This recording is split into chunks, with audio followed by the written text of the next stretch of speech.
Bago tayo umusad sa iba pang mga malalaking balita, makakausap po natin ang dati hong senador. Ngayon po'y kinatawan ng mamayang Liberal Party List, si Representative Leila De Lima. Magandang gabi ho sa inyo at welcome sa Bombo Radio Philippines. Representative De Lima, si Bombo Genesis at Bombo Alberto. Thank you for joining us sa Bombo Radio Philippines. Kong. Good evening sa inyo, Bombo Genesis and Bombo Everly, at saka sa mga nanonood at nakikinig sa programa nyo ngayon. Thank you so much for joining us sa Bombo Radio Philippines, sa Bombo Network News. Kong, ewan ko kung na-monitor ho ninyo yung kabuuan ng report before ko namin kayo pinapasok sa ating live interview. Pero just a summary lang siguro kung babanggit po ng Department of Justice na abot ng hanggang sa 1.5 yung pwedeng ibalik ng mga state witness ho natin. So dati ho kayong kalihim ng Department of Justice. Ano pong assessment ho ninyo doon, Kong? Tama naman yan na pinapabalik. At tama rin naman yan na inaano talaga nila, ina-account nila lahat ng mga binabalik nitong mga nag-apply as state witnesses at umaasa nga sila na marami pa na mga ibabalik sa yung so-called restitution money. Well, yan po ay nagpapakita yung kanilang involvement dyan sa kaso na yan, dyan sa pangungurakot na yan. Kasi nga kailangan muna bago ka maging state witness is that participant ka talaga doon sa krimen at meron kang malaki ang magiging role mo sa pagpapa-prosper ng kaso laban doon sa mga sinasabing mga most guilty. So yung yung restitution money dapat lang kasi hindi sa kanila yan, ninakaw nila yan. So dapat maibalik yan sa estado. Okay. Mamaya kong may mga follow-up tayo tungkol ho rito, pero gusto kong unahin po muna siguro itong tungkol sa impeachment complaint kasi malapit na pong mag-Pebrero 6. Ano pong ina-expect ko natin kasi yung grupo ho ninyo dati ang isa po sa mga naghain po ng complaint. Ngayon pong taon Kong, pagpasok o pagsapit po ng Pebrero, may mga plano na ho ba tayong paghain ng complaint? Kong. Actually, linawin ko lang, hindi po ako part of that group, the first group of impeachment complainant noon, no? I was just the spokesperson. At nung ina-announce na nga noon na magiging part sana kami ni Congressman Chel Jokno doon sa prosecution team, ay hindi na po ako naging spokesperson. Pero tungkol po sa impeachment, yung impeachment against VP Sara ay more or less ay sigurado na meron mga magpa-file. Kasi meron nang nag-a-announce yan. At yun nga pong plunder complaint na final ng isang grupo and some of whom were also part of the first group of impeachment complainant. Yung plunder complaint na yan, yung mga magiging findings din ng ombudsman dyan sa kaso na yan, ang pwedeng gamitin dyan sa pagsampa uli ng impeachment complaint against VP Sara. Although hinihintay siyempre yung magiging decision, resolution ng Supreme Court doon sa mga nakabinbin na mga motions for reconsideration. May 4 po na motions for reconsideration. Naalala po natin na yung unconstitutional daw yung impeachment complaint na yun. Pero nag-file po ng motions for reconsideration 4 na grupo. So hinihintay po ang resolution. At kahit nga po walang dumating na resolution from the Supreme Court, sa tingin ko po itutuloy pa rin impeachment complaint against VP Sara.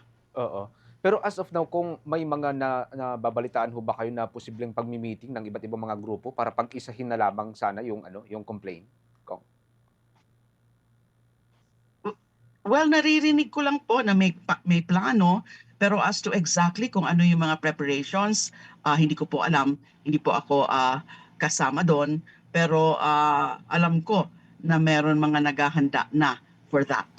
Kasi yung final na plunder complaint ay basically the same grounds, essentially, and basically the same grounds nung nasa impeachment complaint. At mas malalakas nga yung mga allegation dyan sa plunder complaint na yan. As I said, yung plunder complaint na yan ay pwedeng i-convert into an impeachment complaint dahil yung mga grounds halos pareho lang. Nandyan yung culpable violation of the Constitution, nandyan yung graft and corruption, bribery, and especially the betrayal of public trust. Oo. Dati kong ano, last na lang sa part ko ano, before natin ipasa kay Bumbuever. Dati may nababanggit po si Congressman Erice, and then na-interview din namin siya lately. Sabi niya posibleng meron ding i-file na complaint against kay Pangulong Marcos. Anong rinig ho ninyo tungkol dito, Kong? Meron din po akong naririnig pero hindi po ito kasi definite. Ang alam ko tungkol sa planong mag-file ng impeachment against the Vice President. So yun na nga, narinig natin si Kong Egay Erice na meron daw na mga lumapit sa kanya. Pero tinanggihan nga daw niya nung parang pinapakiusapan siya na maging endorser. Kasi alam niyo kapag ang isang complaint is filed by a private citizen or a group of private citizens, dapat merong mag-endorse na miyembro ng House of Representatives. So siguro yung mga bibalak, parang nalalapitan na nila yung kung sino yung mga sa tingin nila, kaya nila o pwede nila pakiusapan na i-endorse. Pero yun lang po ang nagiging balita, yun lang po ang impormasyon na nakuha ko. Actually, also from Congressman Egay Erice. And then may mga speculations lang na meron din daw ipa-file an impeachment complaint also against the President himself. So nothing complete pa ano, Kong. Okay, si Bumbuever. Yes. Opo, si Bumbuever ang ating katandem, may karagdagan. Alright. Kung balikan ko lamang po itong issue po ng Independent Commission for Infrastructure, dahil sinabi po ni Pangulong Ferdinand Marcos Jr. na malapit na daw po na matapos itong komisyon, although marami pang investigasyon. Ano po yung reaction nyo po dito, Congresswoman? Medyo ano po yan, parang nakakalungkot yan.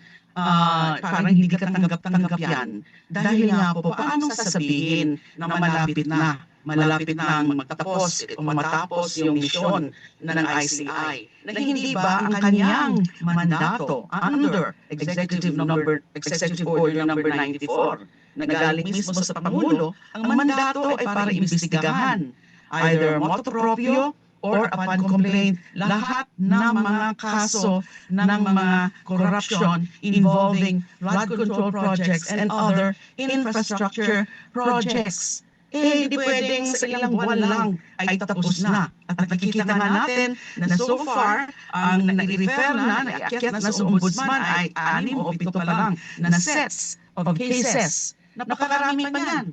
Flood control projects. And hindi after the flood control projects ay dapat yun din mga iba na mga katiwalian sa iba't ibang mga infrastructure projects. So why all of a sudden ay anunsyo ng ating Pangulo na malapit nang matapos ang trabaho ng ICI? Hindi po ata tama yun. Taliwas po yan dun sa pinaka-objective kung bakit nagtayo siya, nag-create siya ng ICI. At nakasabi nga ako sa Sunset Clause, Section 10 ng Executive Order number 94, na magiging functus officio o hindi na kailangan magiging functus officio yung trabaho yung ICI upon the accomplishment of the purposes for which it was created or unless sooner dissolved by the President. Nang sa tanong na na-accomplish na ba ang mga mandato, ang purposes ng ICI, malinaw na hindi pa. Marami pa na mga dapat imbestigahan. Now, unless gusto na ng Pangulo na i-dissolve niya, he must say so. He should say that. There should be an official order from him dissolving the ICI kung yun ang kagustuhan niya. Hindi pwedeng sasabihin lang patapos na ang trabaho ng ICI. Hindi na kailangan ng ICI. Hindi po tama yun. Hindi po yun tumutugma sa hindi magandang pakinggan at maririnig yan dahil ang buong akala natin ay talagang seryoso sila. Seryoso ang Pangulo sa pag-iimbestiga ng lahat na ito, masusi na pag-iimbestiga, na maituturo lahat ng mga sangkot dyan sa mga katiwalian na yan sa flood control and other infrastructure projects. So bakit biglang pumipreno ngayon? Hindi po magandang tingnan yun at lalong nakakaduda. Hindi natin masisisi ang mga kababayan natin na magduda sa sinseridad ng Pangulo tungkol dyan sa pagpapanagot sa mga kurakot. Just to follow up po dyan, Kong, if ever po na i-dissolve na nga po at matapos na po itong trabaho ng ICI, are you considering po na ipasok na po dito yung isinusulong po ninyo na Independent Commission Against Infrastructure Corruption? Matagal na po namin sinasabi yan. Bago pa nag-Christmas break, kayang-kaya dapat na ipasa na yon bilang batas. Yung ICA-IC bill, yung Independent Commission Against Infrastructure Corruption, yun yung nasa House version, at doon naman sa Senate version ay yung Independent People's Commission. Nagtaka kami kung bakit, even after the President saying that is one of the supposed prioritized bills, along with the anti-political dynasty bill at saka nung kadena, ay bigla na lang nawala kami naririnig doon sa House of Representatives. Kapag pina-follow up ko po, kapag nagtatanong po ako, ang sinasabi sa akin, nakabinbin doon sa Appropriations Committee, bago ito padaanin sa Rules Committee, at bago ito i-take up sa plenary. Now, I've been pushing for that as the lead author of one of the two versions of the House bill sa House of Representatives. Kaya nagtataka ako, at saka ngayon, sana ang ina-announce ngayon ng Pangulo ay we will already create I'm pushing already for the enactment of the ICA-IC bill into law para sakupin na yung naging trabaho ng ICI. So kapag ganun ang announcement, ibig sabihin, tuloy-tuloy pa rin ang pag-iimbestiga.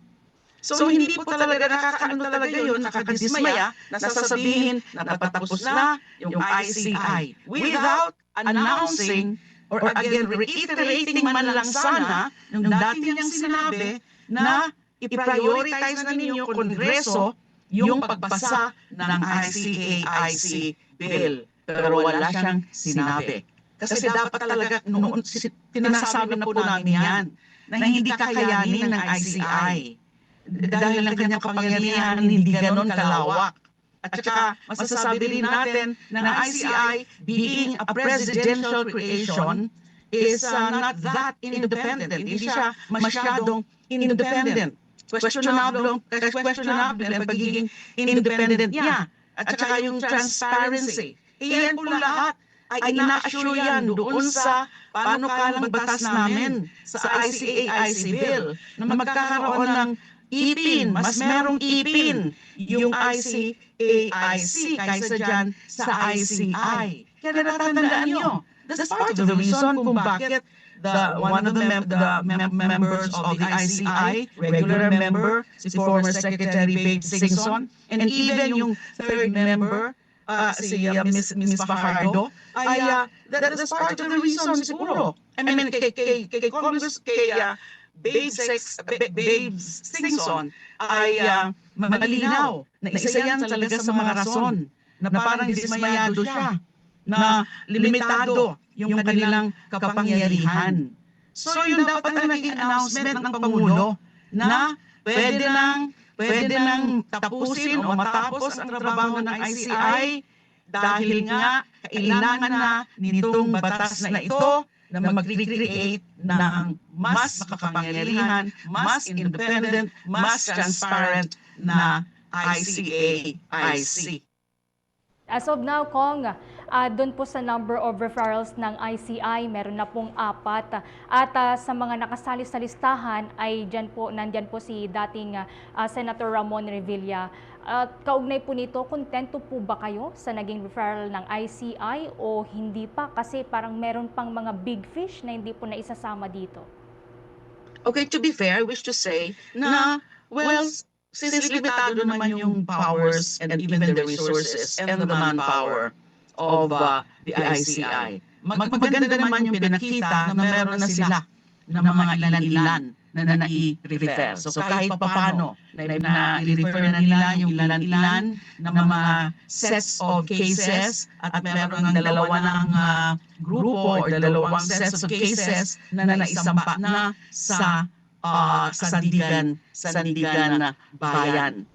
Pero kulang pa po yan. At lalo na, nakakadismaya nga, lahat tayo na-dismaya nung hindi nangyari, yung pinangako mismong galing sa sa statement ng Pangulo na meron maikukulong ng mga big fish bago yung Christmas break. Talagang hindi maganda ho yung nangyari na yun, na mismo ang Pangulo ang nag-announce pero hindi naman pala kayang gawin na magpapakulong before the Christmas break. So hinihintay nga ako ng taong bayan na nasampahan ng mga kaso at ipakulong yung mga malalaking isda. Those with yung mga pinakamataas, pinakamarami, yung kanilang mga pananagutan dyan sa usapin na yan ng flood control, corruption, or infrastructure corruption. Alright, balik ko po kay Bombo Jen for additional question po, Kong. Okay, Kong, thank you so much for joining us. Kahit na Sabado nights, nagawa pa rin po ninyong samahan po kami sa Bombo Network News, Bombo Radio Philippines. Thank you so much. Ingat po kayo, Kong. You're welcome. Good evening. Magandang gabi po sa inyo. Ang nagsisilbing kinatawan ng mamamayang Liberal Party List, mga kaumbo, at dati pong nagsilbing senador ng ating bansa, si Senator, dating Senator at ngayon po Representative Leila De Lima. For the most trusted source of news and information, visit our website at www.bomboradio.com. Follow us on Bombo Radio mobile app, Facebook, YouTube, TikTok, and X, formerly Twitter. Like, share, and stay connected. Anytime, anywhere.